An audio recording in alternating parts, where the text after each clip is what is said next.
اب جب روح اس مٹی کے جسم میں آ گئی، روح نے اپنا شعور کھو دیا روح ہونے کا، لیکن وہ جو منزلیں طے کر کر آئی وہ روح کے اندر شعور ضرور ہے، اور آپ کی سائنس یہ مانتی ہے انرجی نہ پیدا کی جا سکتی ہے نہ فنا کی جا سکتی ہے۔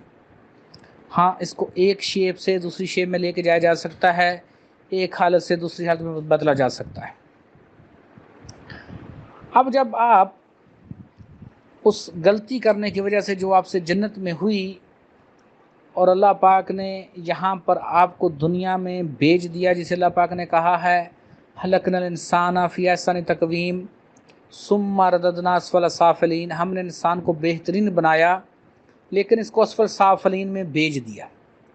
تو اب ذرا غور کیجئے، سوچئے تمام دوست، کیا آپ کو اس دنیا کے لیے بنایا گیا تھا؟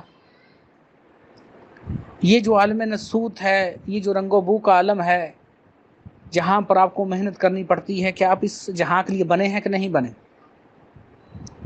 اگر آپ غور کریں، اپنے اس شعور میں جائیں تو آپ کو پتہ لگتا ہے کہ اس جہاں کے لیے آپ نہیں تھے، یہاں پر آپ بطور سزا آئے ہیں۔ یہاں بطور سزا اب اس کی بچت ہے جو اس ہدایت حقیقی کو مانے جو خدا کی طرف سے آیا ہے۔ نبوت کا سلسلہ ختم ہو چکا ہے، لیکن محمد صلی اللہ علیہ وسلم کے جو تربیت یافتہ لوگ تھے وہ سٹیپ بائی سٹیپ ایسے ہی علم آگے آیا ہے۔ یہ جو سلسلہ علی چشتی صابری ہے، یہ مسلسل لڑی در لڑی کڑی در کڑی پہنچتا آیا ہے، حقیقی تعلیمات کو لے کر آیا ہے۔ اب یہاں پر جب آپ کسی ایسے حقیقی روحانی استاد کے بیعت ہوتے ہیں، بیعت ہونے سے مراد ہے کہ اس سے علم سیکھتے ہیں، اور بیعت بیسکلی جانشینی کے لیے ہوتی ہے، علم سیکھنے کے لیے نہیں ہے۔ میں نے آپ کو اپنے لیکچرز میں کہا ہے کہ جو صرف علم سیکھنا چاہتے ہیں ان کے لیے بیعت قطعاً ضروری نہیں، جو جانشینی چاہتے ہیں، فیوچر میں اس قابل ہونا چاہتے ہیں تو وہ بیعت کر سکتے ہیں، وگرنہ اس کی ضرورت نہیں ہے۔ اب جب یہاں آپ بیٹھ گئے اور وہ جو حقیقی علم آیا ہے، وہاں پر جو حقیقی ولی اللہ لوگ ہوتے تھے ان کی تعلیمات میں بڑا پرابلم کریٹ کیا گیا۔ نسل در نسل گدی چلی، اس میں اگر کوئی قابل تھا بھی تو آگے یہ ضروری نہیں کہ وہ قابل ہو، لیکن لوگوں نے تو وہی حق مرشد سچ مرشد کی باتوں میں اپنے آپ کو لگا لیا اور وہ اسی چیز میں لگے ہوئے ہیں۔ لیکن جو حقیقی علم رکھتے ہیں وہ بھی موجود ہیں، اور مجھ سے اکثر لوگ، یہ پیچھے بھی سوال ہوا جی فلاں فیض نہیں دے سکتا یا فلاں فیض آپ ہوگا تو یہیں سے ملے گا، پابندیاں لگائی ہیں، بالکل غلط بات، جھوٹی بات۔ اور یہ بھی جی ایک جگہ بیعت ہو جائے دوسری جگہ بیعت نہیں ہو سکتے، کوئی ایسی غلط بات۔ دادا حضور نے جو دیکھے، جو جس سیٹ پر ہوتا ہے اسی سیٹ کی طاقت وہ رکھتا ہے۔ دادا حضور حضرت پیر سید محمد صدیق شاہ صاحب جس سیٹ پر تھے اور ہیں، تو جو سیٹ پر وہ ہیں اور تھے، تو اب کتنے ہی ایسے بندے ہیں جو کہیں اور بیعت تھے لیکن وہ بیعت ناقص تھی، تو آپ نے اس کو درست کیا اور پھر اس کو آگے لے کے چلے گئے۔ دادا حضور جب اپنی کفیات انہوں نے بتائیں اور وہ جب اس سے ان کفیات سے گزرے، اور ان کفیات میں ہی انسان سے سب سے ملاقات ہوتی ہے۔ ایسا نہیں ہو سکتا کہ علم حقیقی کیسے حاصل ہوگا؟ جب وہ حقیقیت کو پرکھے گا، دیکھے گا، تبھی حقیقی علم حاصل ہوگا نا اس کو۔ تو آپ جناب سے جو پہلے کتب الکتاب گزرے ان سے ملاقاتیں ہوئیں، کتب ابدال غوث سے ابدالیں ہوئیں، اور آپ جناب مقام خطیرت القدس تک پہنچے، وہاں سے پھر کچھ ہوا، وہ راز کی باتیں ہیں وہ پھر کبھی ہوں گی، اور وہاں سے پھر فنا فی اللہ اور بقا باللہ کا مقام حاصل کیا۔ اور آپ جناب کا فرمان ہے کہ جب وہ کفیات طاری ہوئیں تو بس پھر زبان سے سبحان اللہ سبحان اللہ سبحان اللہ ہی نکلا۔ یہ ہے پریکٹیکل علم۔ یہ ہے میرے دادا حضور کی شان، اور میں ان کی شان بیان کرنے کے لیے بیٹھا ہوں، ان کا حقیقی علم دینے کے لیے بیٹھا ہوں۔ اور آپ لوگ جو سن رہے ہو، آپ کو تو شاید کسی نے بتایا ہی نہیں پہلے کہ کوئی ترتیب نزولی بھی ہوتی ہے، کوئی ترتیب سعودی بھی ہوتی ہے، لطیفہ سری کو کہیں حرکت دی جاتی ہے، لطیفہ روحی کو کہیں حرکت ہوتی ہے، یہ روشنی کا جسم ہے یا نور کا جسم ہے، تو وہ آگے ہم چل کے اس کو گفتگو کرتے ہیں۔ تو آپ جناب کی تمام تعلیمات قرآن پاک پر مشتمل ہے۔ آپ جناب قرآن پاک ہی کھول کر لوگوں کو بتایا کرتے تھے، اور آپ کے نزدیک یہ چھوٹے چھوٹے کام یہ گڈین کے کھیل تھے۔ آپ جناب انسانوں کو آپ کے اصل مقام سے روشناس کرانے آئے، آپ کو بتانے آئے کہ تم حقیقت میں کنگ اور کوئن ہو، تم کائنات کا مرکز ہو، تمہیں بطور خلیفہ بنایا گیا ہے، اور اس سے بھی تم نے اوپر جا کر عرفان خودی کا جام پینا ہے۔ اب جب وہی تعلیمات جو حقیقی تعلیمات ہیں، جو آپ میرا یہ مراقبہ کرتے ہیں، مراقبہ کہہ لیں، مشق کہہ لیں، کوشش کہہ لیں، اس سے بھی ماسٹر کو کوئی فرق نہیں پڑتا۔ اب جب بیٹھ کر اپنے اندر ہی بیسکلی دیکھ رہے ہیں، اور یہ کس کا حکم ہے؟ اللہ پاک کا حکم ہے۔ سورۃ ذاریات کی آیت نمبر 21 میں وَفِي أَنفُسِكُمْ أَفَلَا تُبْصِرُونَ، خود تمہارے اندر تم دیکھتے کیوں نہیں؟ جب آپ اپنے اندر دیکھتے ہو، سلسلہ علیہ چشتی صابری میں بہت زیادہ طریقہ کار ہیں۔ آپ جناب کی جو حیثیت ہے وہ ایک شمس کی ہے۔ ماسٹر کسی روحانی لکھی ہوئی کسی کتاب کا پابند نہیں ہے، کیونکہ اس کے اندر خود وہ کہکشاں اٹھتی ہے، اس کے اندر خود وہ پھلواری کھلتی ہے، اس کے اندر وہ باغ خود پیدا ہوتا ہے، جہاں سے وہ بانٹتا ہے، جہاں سے وہ علم دیتا ہے، جہاں سے وہ شعور دیتا ہے۔ اور اسی کو جناب سلطان باؤ رحمۃ اللہ نے کہا ہے، اے تن تیرا رب سچے دا حجرا، اندر پا فقیرہ چاہتی ہوں، لیکن وہ چاتی ڈالنے کا طریقہ، مکمل پروسیجر آپ کو نظر نہیں آئے گا۔ یہاں پر پھر دادا حضور کی بات، یہاں پر آپ نے بابا بلے شاہ صاحب کی ایک بات کوٹ کی، آسمانی اڑدیاں پھڑدا جڑا کر بیٹھا انہوں پھڑیا ہی نہیں۔ تو یہاں سینے کو پکڑ کر میرے کہا پکڑو بھائی اس کو، تو ایسے آنکھیں بند کر کے پکڑوایا، تو وہ کہاں پکڑا جاتا ہے بھائی؟ کیسے پکڑا جاتا ہے؟ وہ ایسے پکڑا جاتا ہے۔ تو یہاں پر آپ جناب سے عرض کی کہ پھر کیسے پکڑو؟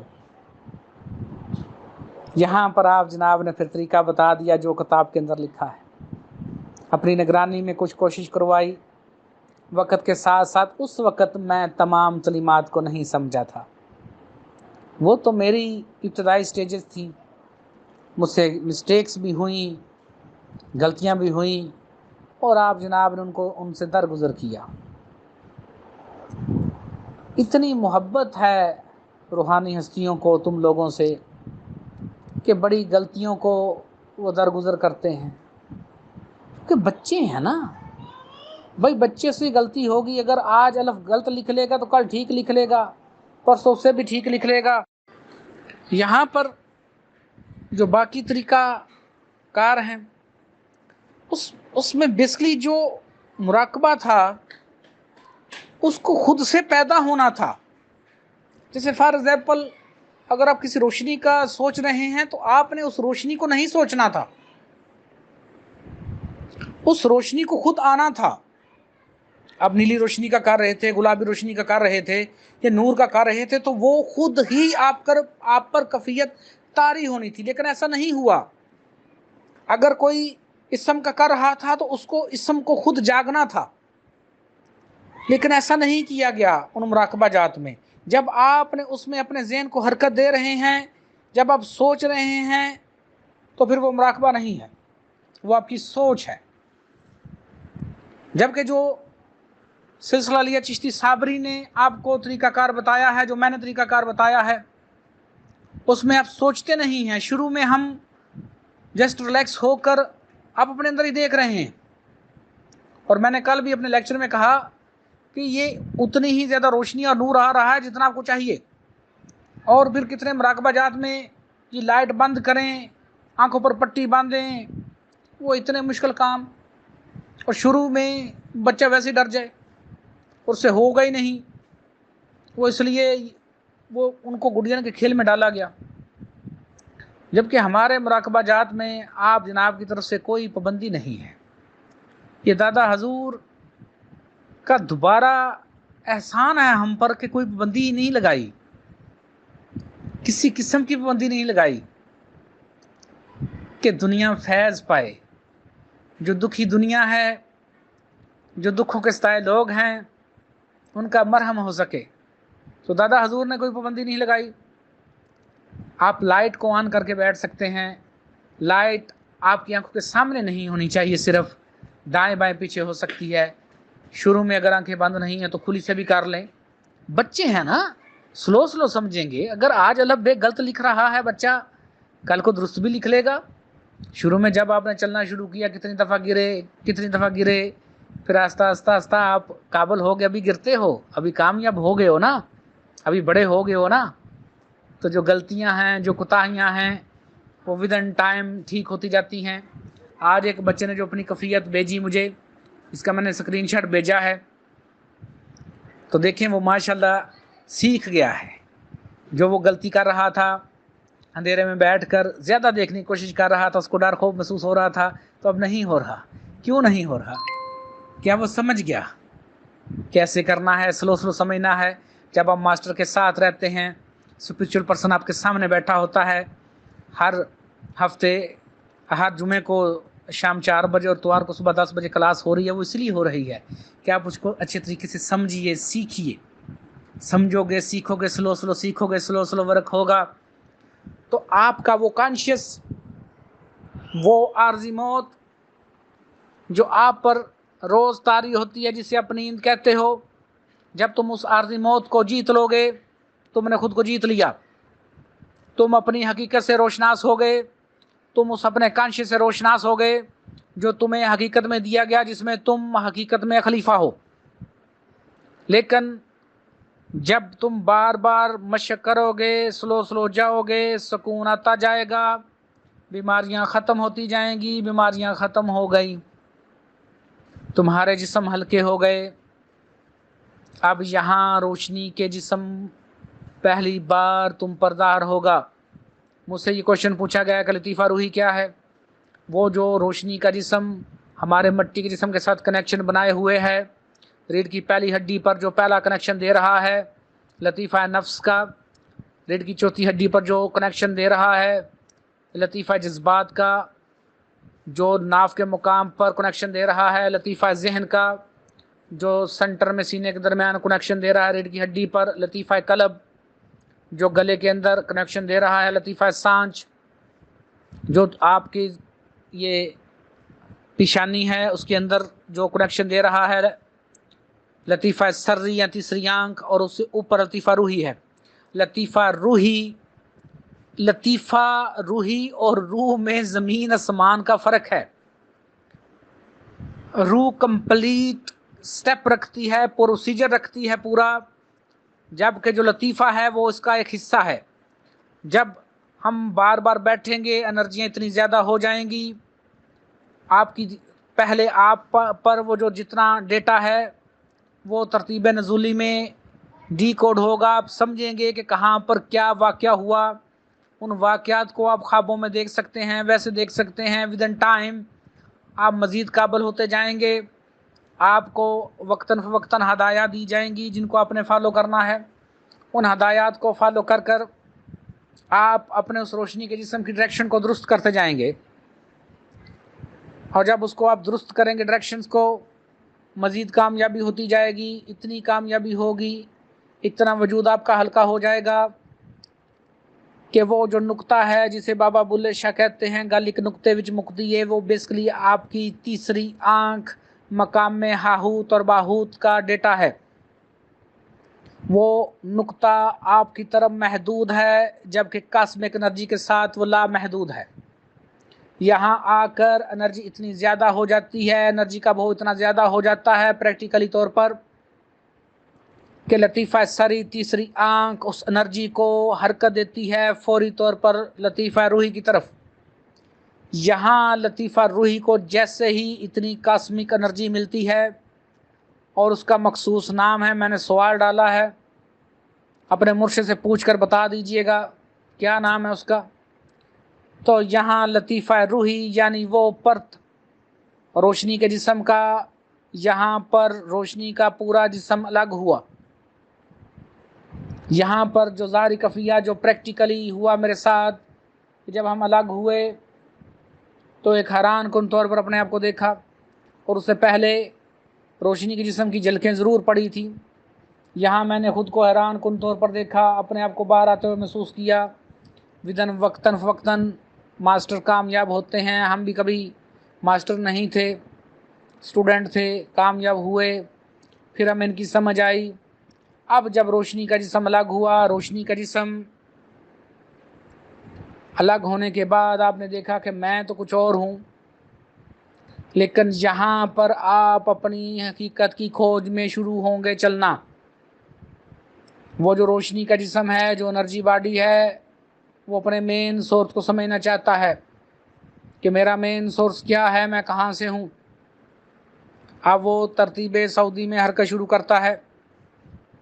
तरतीब सऊदी में उसको समझ आती है, जैसे आप ये मट्टी के जिस्म से आपने चलना शुरू किया, गिरे खड़े हुए, ऐसे ही अब वो रोशनी के जिस्म के साथ आपको समझ आती है कि अब मैंने क्या करना है।